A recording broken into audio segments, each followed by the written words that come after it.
오늘로 하나님의 전에 나와 예배드리는 성도들, 그리고 가정에서 제단을 쌓고 예배하는 모든 성도들, 하나님께 주신 크신 평안이 함께 하시기를 주님의 이름으로 축원합니다. 지난 22일이 지구의 날이었습니다. 환경오염의 심각성을 알리기 위해서 제정된 그런 날인데, 한 방송에서 이런 보도를 했습니다. 인류는 코로나19로 치명상을 받고 있지만 지구는 치유의 시간을 보내며 21세기 가장 깨끗한 지구의 날이 되고 있다. 이런 보도입니다. 여러분, 우리가 실제로 보고 있잖아요. 코로나19 때문에 하늘에 날아다니는 비행기가 줄어들고 차량 통행이 줄어들고 공장도 멈춰서고, 그러면서 가장 뚜렷한 변화는 이 공기가 깨끗해졌다는 것입니다. 이런 사진에 지금 코로나19 이전과 이후의 대기 질의 모습인데, 왼쪽에는 이게 굉장히 오염된 모습 아닙니까? 그런데 오른쪽 굉장히 깨끗해진 그런 모습을 보고 있습니다.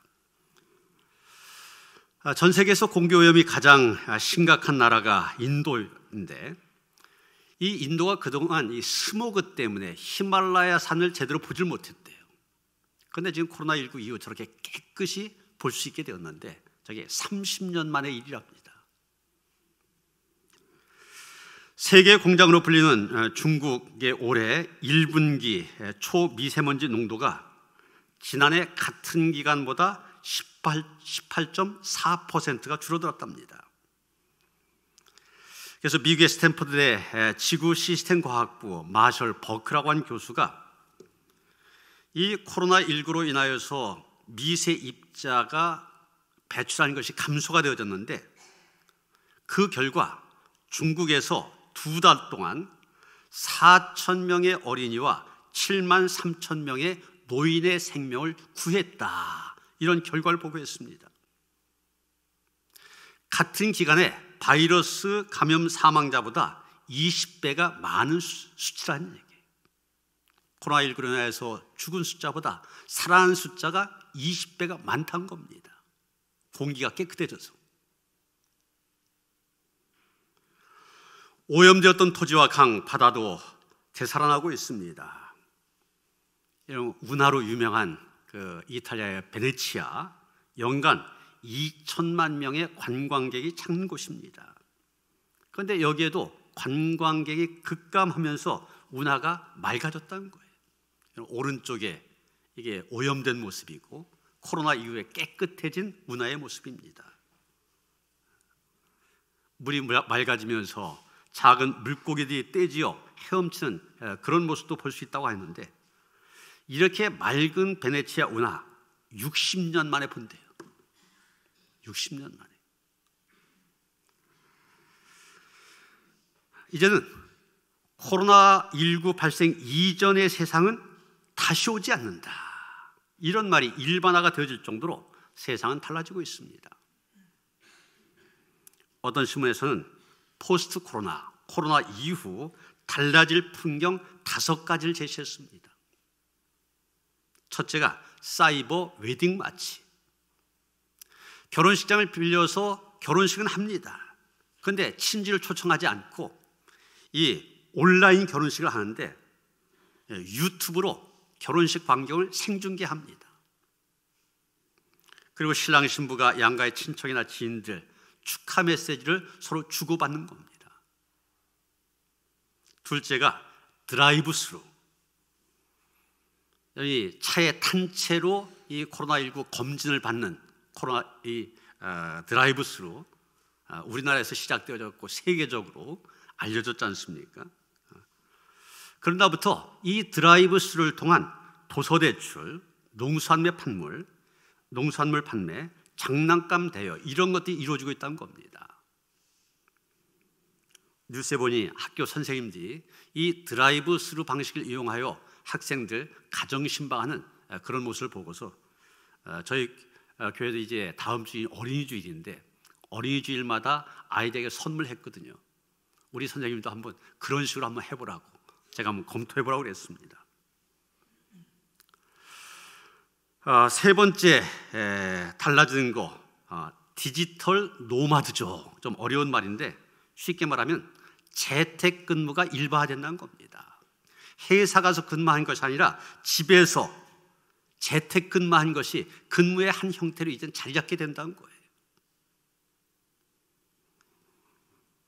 저희 막내가 4학년이어서 취업을 준비하고 있는데 한 기업에 서류 전형으로 합격이 되어갖고 어제 시험을 치렀습니다. 그런데 회사에 가서 시험을 치는 게 아니라 집에서 2시간 동안 이 인터넷을 통해서 시험을 치르는 거예요. 이런 게 이제 일반화된다는 거죠. 네 번째가 방구석 공연 전시입니다. 지난 4월 18일 방탄소년단 콘서트를 열었는데 이게 영상 콘서트입니다. 210만 명이 접속해서 그걸 봤다는 거예요. 다섯째가 스마트홈입니다. 지금 집에서 먹는 시간이 길어졌잖아요. 재택근무도 하고 또 저녁에 회사 끝났다면 일찍 집에 들어옵니다. 그러다 보니 이제까지는 집이 역할이 그저 쉼터 역할이었는데 그것에 그치지 아니하고 그 이상 다양한 일이 이 집을 통해서 이루어진다는 겁니다. 여러분, 좀 서론적인 얘기가 길어졌는데 뭘 얘기하려고 한 겁니까? 세계가 달라졌다고 한 것입니다. 세계가 거듭났습니다. 다시는 이전으로 돌아갈 수 없는 세계, 그 세계 우리를 거듭난 세계라 그렇게 말할 수 있을 것입니다. 지난 주일에 우리 그리스도인의 정체성으로 사도들이 처음으로 언급한 말 증인이라 말씀을 드렸었는데 오늘 본문에서 우리는 또 하나의 우리의 정체성을 가리키는 말을 보게 됩니다. 그 말이 무엇입니까? 바로 거듭난 사람들. 우리는 거듭난 사람들이라는 것입니다. 23절 말씀을 보십니다. 너희가 거듭난 것은 썩어질 씨로 된 것이 아니요 썩지 아니할 씨로 된 것이니 살아있고 항상 있는 하나님의 말씀으로 되었느니라. 거듭남이 우리 그리스도인의 정체성임을 말하고 있고 우리가 말씀으로 인하여서 거듭났다, 그렇게 베드로는 증언하고 있습니다. 메시지 성경이라고 좀 더 쉽게 번역된 성경이 있는데 이 구절을 이렇게 번역하고 있습니다. 이제는 살아계신 하나님의 말씀에서 새롭게 태어났습니다. 새롭게 태어났다 얘기하고 있습니다. 하나님의 말씀이 우리를 새롭게 태어나게 하였다. 말씀으로 인하여 새롭게 태어난 사람들, 이 사람들이 그리스도인입니다. 이런 사람들이 바로 거듭난 사람들입니다. 그리고 오늘 말씀에서 베드로는 그러면 이 거듭난 사람들, 말씀으로 거듭난 사람들이 어떤 삶을 살아야 될 것인가 몇 가지로 얘기하고 있습니다. 그 전에 이 베드로전서의 배경을 보면은 이 베드로전서는 베드로가 실라라고 한 사람의 도움을 받아 기록한 편지입니다. 기록연대 대강 기원후 54년에서 68년경으로 그렇게 추측을 하고 있는데 그 시대가 바로 악명 높은 네로 시대입니다. 그 네로의 치하에서 극심한 박해를 받고 있는 성도들, 그 성도들 위로하고 격려하기 위해 쓴 편지가 바로 베드로 전서입니다. 예수님이 부활 승천하신 지 최소한 20년이 지났고 초대교회 교인들이 박해를 받고 있는 그런 상황에서 복음의 말씀을 목숨 걸고 전하고 있는 베드로, 당연히 그는 거듭난 사람이었다고 하는 것 의심할 여지가 없습니다. 자신이 거듭난 사람인 베드로가 이제 거듭난 사람들이 어떤 삶을 살아야 될 것인가 얘기하고 있는 것입니다. 첫째로 베드로는 말합니다. 거듭난 사람은 두려운 마음으로 살아야 된다. 여러분 17절 보시면 너희가 나그네로 있을 때를 두려움으로 지내라, 이렇게 말하고 있습니다. 베드로는 성도들에게 인생은 나그네라고 이야기하면서 그 나그네로 사는 동안 어떻게 살아야 되느냐, 두려운 마음으로 지내라고 얘기하고 있습니다. 이런 인생을 나그네라고 표현한 것 성경에서만 그런 거 아닙니다. 인생을 말하는 사람들 한자어로 영여과객 이런 말 씁니다. 해석하면 이 세상은 여관과 같다, 그리고 인생은 그곳에서 잠시 머무는 나그네와 같다는 것입니다. 나그네와 같은 인생, 거듭난 삶도 어떻게 살아야 되냐? 두려워한 마음으로 살아야 된다는 얘기입니다. 사실 사람들은 일상의 삶 속에서도 갖가지 두려움을 갖고 살아가고 있습니다. 직장에서 해고될 것에 대한 두려움이 있기 때문에 열심히 일을 합니다. 권력가들에 대한 두려움이 있기 때문에 권력자들에게 순종하며 살아갑니다. 물질에 대한 두려움, 건강에 대한 두려움, 더 나아가 내 인기가 떨어질까 봐 두려워하고 손해볼까 봐 두려워하고 그러면서 살아가고 있습니다. 사람들이 이런 두려움을 갖는 거 어떻게 보면 당연한 일입니다. 그런데 문제는 누구를 두려워하느냐는 겁니다. 마땅히 두려워해야 될 존재를 두려워해야 되는데 그렇지 못하다고 한 것이 문제입니다. 출애굽기 1장에 보면 모세 탄생 이야기가 나오고 있는데 그 당시 최고의 권력이라고 할 수 있는 바로를 두려워하지 않고 하나님을 두려워했던 두 산파의 이야기가 나오고 있습니다. 애굽의 왕을 의미하는 바로는 이스라엘 민족이 점점 커가는 것을 두려워하였습니다. 이 사람들 세력이 커지면서 나중에 전쟁이 일어나면 애굽에 대적하면 어떡하나 두려움 속에서 남자아이가 태어나면 다 죽이기로 하였습니다. 그리고 그 갓난아이를 죽이는 일, 히브리 산파인 시브라와 부하에게 맡긴 것입니다. 여러분, 이처럼 잔인한 일이 어디 있겠습니까? 9달 동안 뱃속에 있던 아이가 세상에 나왔는데 그 아이 젖도 물리기 전에 그 자리에서 죽이라는 겁니다. 그것도 자신의 민족을 죽이도록 이 두 산파가 명령을 받은 것입니다. 바로의 이런 명령, 두 산파에게는 청천벽력과도 같았을 것입니다. 그 당시 바로의 명령 그랬다면 거절할 수 없는 절대적인 명령이었기 때문입니다. 그런데 어떻게 했습니까? 바로의 명령대로 행하지 않았습니다. 두 산파는 히브리 여인이 아이를 낳을 때 그 아이를 죽이지 않고 살려줍니다. 나중에 바로가 그 사실을 알게 됩니다. 그래서 두 산파를 부릅니다. 이때 부름을 받는 두 여인들 얼마나 두려워했을까 상상이 갑니다. 이제 우리가 죽을 때가 왔나 보다 그랬을 겁니다. 그러면서 산파들 뭐라고 합니까? 히브리 여인들은 건강해서 우리가 가기 전에 스스로 아기를 낳기 때문에 우리들도 어쩔 수 없다고 그럽니다. 그러나 이것은 겉으로 내세운 이유고 진짜 이유는 따로 있었습니다. 출애굽기 1장 17절에 그 이유를 분명히 얘기하고 있는데 뭐라고 말합니까? 그러나 산파들이 하나님을 두려워하여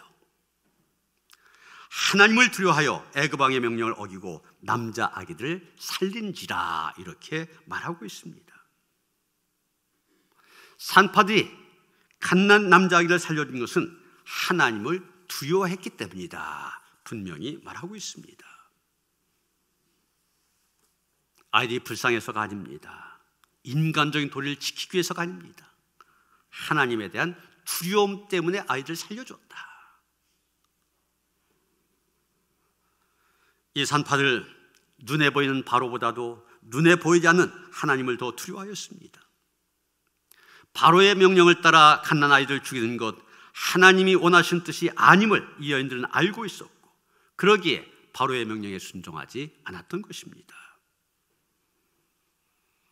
사실 이 여인들 하나님에 대한 믿음이 있었던 그런 사람들이었지만 그녀들 역시 현실적으로 가장 두려운 존재는 바로였습니다. 바로의 말을 듣지 않았다는 것이 발각된다. 이 여인들의 목숨, 파리 목숨처럼 취급당할 것입니다. 그런데도 이 여인들 바로의 명령을 듣기보다도 하나님의 뜻을 따라 행했던 것입니다. 모든 생명은 하나님이 주신 것인데 하나님께서 주신 생명을 바로가 두렵다고 해서 죽인다고 한 것, 그것은 하나님을 기쁘시게 할 수 없는 일임을 알았습니다. 그래서 자기들의 목숨을 지키기 위해서 하나님의 뜻을 거역하기보다는 하나님을 두려워하여 그 뜻을 지키기 위하여 자신의 목숨을 내어 놓았던 것, 그것이 바로 두 산파의 모습이었습니다. 오늘날 많은 교인들이 하나님에 대한 두려움을 잊고 살아갑니다. 그러니까 목사가 돼서도 그런 말 하는 사람이 있어요. 하나님 까불면 죽어 그래요. 목사 입에서 나오시는 말이에요. 또 그것이 옳다고 환호하는 사람들도 있습니다. 하나님에 대한 두려움이 사라지고 있어요. 이 땅 가운데 하나님에 대한 두려움이 회복이 되어야만 됩니다.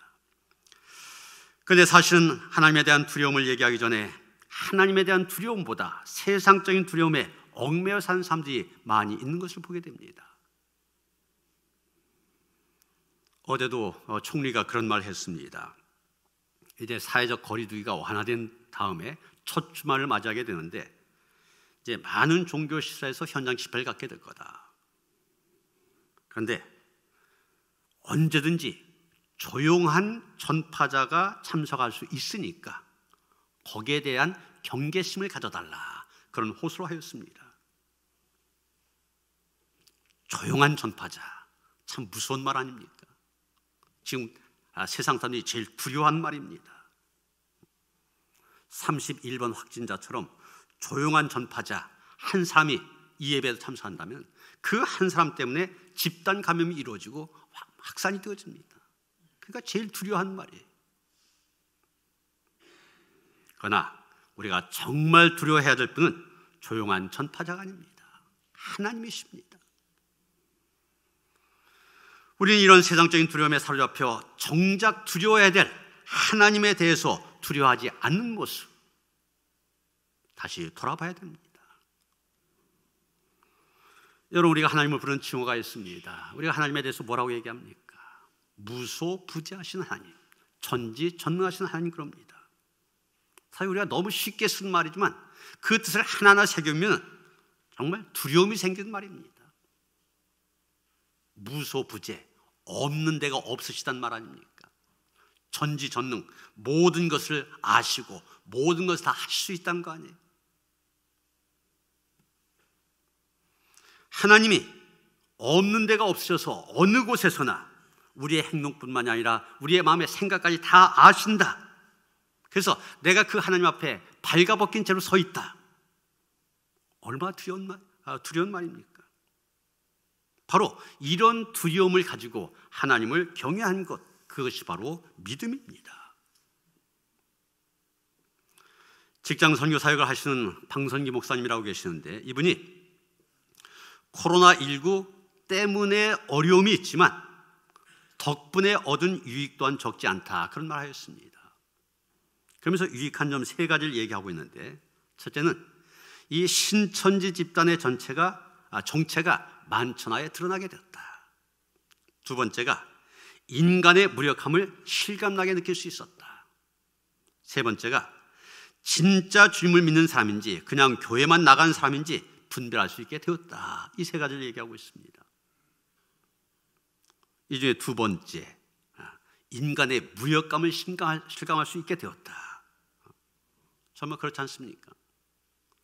눈에 보이지도 않는 바이러스, 그 바이러스 하나 당해내지 못하고 죽고 봉쇄되어지고 가고 싶은 데 가지 못하고 하고 싶은 일 하지 못하고, 이게 우리의 모습 아닙니까? 얼마나 무력한 존재입니까? 그런 우리에게 하나님은 전능하신 하나님이시다, 전지하신 하나님이시다. 얼마나 두려운 분으로 우리에게 다가오고 있습니까?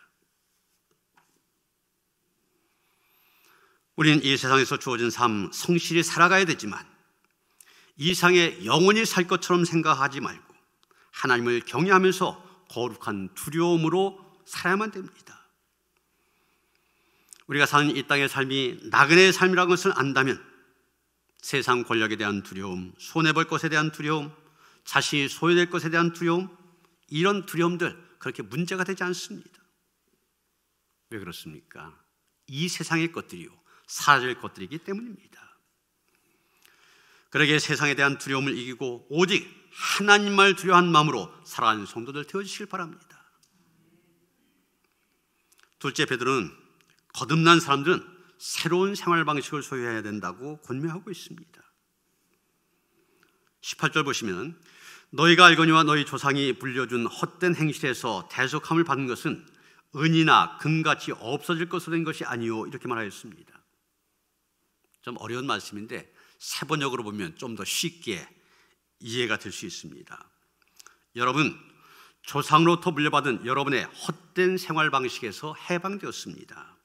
여러분도 아시지만 그것은 은이나 금과 같은 썩어질 것으로 된 것이 아닙니다. 헛된 생활 방식에서 해방되었다는 것입니다. 예수 그리스도를 믿어 새로운 생활 방식, 새로운 가치관, 새로운 인생관을 소유하게 되었다는 것입니다.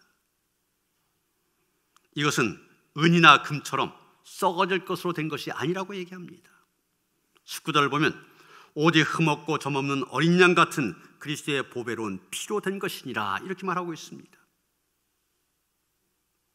예수를 믿고 보니 모든 것이 달라졌는데 생각한 것이 달라지고 말한 것이 달라지고 행동한 양식이 달라졌습니다. 그런데 아직도 전혀 달라진 모습이 보여지지 않는다. 그렇다면 구원받은 삶이라 말할 수 없는 것입니다. 분명히 하나님께서는 여러분 모습 있는 그대로를 사랑하십니다. 그러나 잘못된 것 그대로 내버려 두지는 않으십니다. 여러분을 하여금 예수께서 가지셨던 그 가치관을 갖게 하시고 예수님이 살아가신 것처럼 살아가도록 변화되기를 원하십니다. 우리는 한 분, 위대한 정신을 가지고 살아가는 한 분을 봐야 됩니다. 어떤 성인, 어떤 목사님을 본받는 것이 아니라 우리 주 예수 그리스도를 본받아야 됩니다. 예수님을 따라가고 예수님을 닮아가고 예수님을 생각하다 보면 우리 역시 작은 예수가 되어 살아갈 수 있을 것입니다. 맥스 루케도 목사님이 예수님처럼 이런 제목의 책을 썼는데 거기서 이런 말을 합니다. 예수님은 죄책감이 없으셨다. 하나님은 당신도 죄책감이 없기를 바라신다. 예수님은 나쁜 습관이 없으셨다.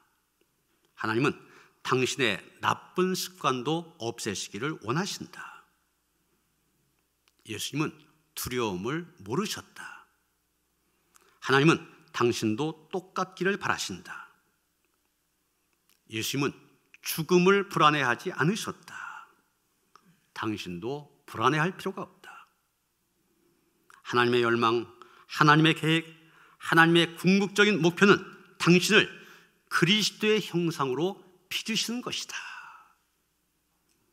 여러분, 하나님께서는 지금도 우리를 거듭나게 하셨을 뿐만 아니라 계속해서 하나님의 형상으로 빚어 가고 계시다고 하는 것 믿으시길 바랍니다. 200여 년 전 스웨덴의 나이팅게일로 불렸던 유명한 제니 린드라고 하는 가수가 있었습니다. 그녀가 부른 노래 중에 우리가 잘 아는 즐거운 나의 집, 홈 스위트 홈 이런 노래도 있습니다. 제니는 가수로서 정상에 있을 때 갑자기 가수 활동의 중단을 선언했습니다. 사람들은 인기의 달콤함을 아는 그녀가 곧 무대로 복귀할 거다 예상했는데 무대를 떠난 다음에 완전히 소식이 끊겼습니다. 몇 년이 지난 다음에 한 친구가 제니에게 물었습니다. 제니, 무대가 그립지 않아? 그때 그녀는 이 성경을 가리키면서 말합니다. 돈과 인기 때문에 내가 이 행복을 잠시 잊고 있었지만 이제는 그럴 수 없어. 무대 위의 기쁨은 잠깐일 뿐이야. 그러면서 계속 무대에 복귀하지 않았다는 것입니다. 여러분, 거듭난 사람은 이렇게 생활 방식이 달라집니다. 가치관이 달라집니다. 인생관이 달라집니다. 그래서 보통 사람들은 인기를 따르고 돈을 따르고 명예를 따르지만 거듭난 사람들은 반대입니다. 인기를 멀리하고 돈을 멀리하고 명예를 멀리합니다. 세상적인 가치가 아니라 하나님이 먼저가 되어집니다. 그래서 내가 지금 가고 있는 이 길, 하나님께서 기뻐하시는 길이 아니다. 그것을 알았을 때 용감하게 가던 길에서 돌아설 수 있습니다. 가던 길에서 180도 돌아선 것, 그게 바로 회개 아닙니까?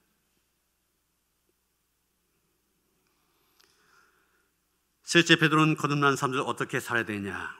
거짓이 없는 사랑을 나눠야 되고 마음으로 서로 뜨겁게 사랑해야 된다, 그렇게 권면하고 있습니다.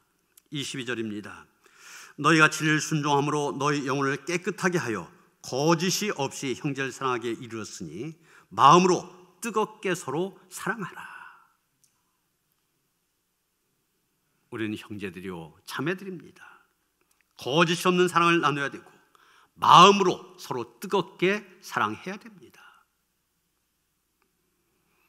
지난번 총선에서 화제의 당선자들이 많은데 그 가운데 한 사람이 청와대 대변인을 지낸 고민정 전 아나운서였습니다. 전직 서울시장의 야당 대권 주자였던 그런 후보를 접전 끝에 이겼기 때문에 더 많은 화제를 불러일으켰습니다. 그런데 제 귀에 더 들려온 것은 저 사람이 누굴 이겼다 그거보다도 이 선거 전거 후에 그 남편과의 사랑 이야기가 나오더라고요. 그 이야기가 제 귀에 들려오는데 궁금해서 두 사람이 같이 쓴 책이 있어서 사서 읽어봤습니다. 당신이란 바람이 내게로 불어왔다, 그런 제목인데, 이 고민정 씨가 21살에 지금의 남편을 만나는데 그때 만난 이 남자 가난한 시인이었고 만나면 고급 스테이크 대신에 1,500원짜리 국밥을 먹었고 구두 대신에 운동화를 신었습니다. 작은 옥탑방에서 살고 있었습니다. 자기보다 11살 나이가 많은 데다가 강직성 척추염이라고 하는 희귀병까지 갖고 있었습니다. 여러분, KBS 아나운서 정말 제일 잘 나간 여자 아닙니까? 그런 여자에게 어울리지 않는 상대였습니다. 그런데 결혼했습니다. 그 이유가 마음에 울림을 줍니다. 결혼한 이유를 이렇게 말하고 있습니다. 그로 하여금 평생 시인으로 살게 해주고 싶어서. 이 남자를 통해서 내가 잘 먹고 잘 살고 멋지게 살고 이게 아닙니다. 이 사람은 시인인데 평생 시인으로 살게 해주고 싶어서. 여러분, 이게 사랑 아닙니까? 진정한 사랑은 조건을 따지지 않습니다. 때문에가 아니라 불구하고입니다.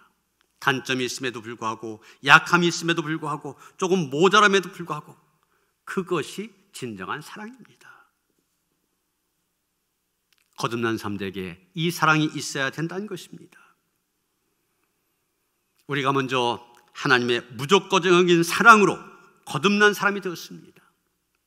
당연히 우리는 그 사랑으로 우리의 이웃을 사랑해야 됩니다. 무조건적으로 때문에가 아니라 불구하고 사랑을 해야만 됩니다. 제가 인천교회 연합봉사단을 맡아서 코로나19 극복을 위한 여러 가지 캠페인을 계속하고 있습니다. 1차로 마스크를 필요한 사람도 있으니까 마스크를 만들어서 나누자. 그 다음에 2차로 지금 피가 많이 부족하다고 그러는데 헌혈을 통해서 피를 나누자. 두 번째 캠페인을 벌이고 있고, 이제 3차로 하려고 하는 것이 이 농가 가운데 학교 급식의 식자재를 이렇게 납품하는 그런 농가들이 이 코로나19 때문에 학교가 열질 않으니까 그것을 판로가 막혀갖고 힘들어하고 있다. 이런 소식을 듣고서 그 농산물을 팔아줌으로 인하여서 교인들이 좀 그것을 팔아줌으로 인하여서 농촌을 살리자, 이런 캠페인을 시작하였습니다. 요즘 새벽에 사도행전의 말씀을 보고 있는데 어제 새벽에 본 말씀 가운데 초대교회의 모습을 그린 구절이 나옵니다. 사도행전 2장 44절인데 거기 보면 재산과 소유를 팔아 각 사람의 필요를 따라 나눠주며 이렇게 말하고 있습니다. 진정한 교회 공동체, 진정한 사랑의 공동체는 어떤 공동체냐? 필요에 따라 나누어준 공동체입니다. 마스크가 필요하니 마스크를 만들어서 나누어 주고, 피가 필요하니 헌혈을 통하여 피를 나누어 주고, 농촌을 살려야 되니까 농촌 돕기를 하고, 이런 것들이 이웃에게 더 가까이 나아가는 일입니다. 사랑하는 성도 여러분, 우리는 성령의 역사로 말씀을 믿고 깨달아 거듭난 사람들입니다. 거듭난 사람이라고 하면 오늘 베드로의 말씀처럼 이 세상에서 살아가되 이 세상에서 우리는 나그네다, 이런 생각을 가지고 하나님을 두려워한 마음으로 살아야 됩니다. 거듭난 사람으로 새로운 삶의 생활 방식을 가져야 됩니다. 그리고 마지막 남는 것, 사랑입니다. 우리 성도들 간에 피차에 뜨겁게 사랑하되 그 사랑이 흘러넘쳐서 이웃에게도 전해주는 그런 귀한 은혜가 함께 하시기를 주님의 이름으로 축원합니다. 하나님, 우리 자신도 부족한 사람들이요, 죄인들이요, 연약한 존재임에도 불구하고 그 크신 사랑으로 우리를 불러주셔서 말씀으로 거듭나게 하셨습니다. 하나님, 거듭난 사람들 어떻게 살아야 될 것인가 다시 한번 베드로를 통하여 교훈을 주시고 깨닫게 하시니 감사드립니다. 나그네로 하나님 두려워한 마음으로 살아갈 수 있게 하여 주시옵소서. 거듭난 사람의 합당한 삶의 살아온 방식이 우리에게 있게 하여 주시옵소서. 뜨겁게 우리의 형제를, 우리의 이웃을 사랑하며 살아가게 하여 주시옵소서. 그래서 하나님의 뜻을 이루는 성도들 되게 하시고 교회가 되게 하여 주시옵소서. 예수 그리스도 이름 받들어 기도하였사옵나이다. 아멘.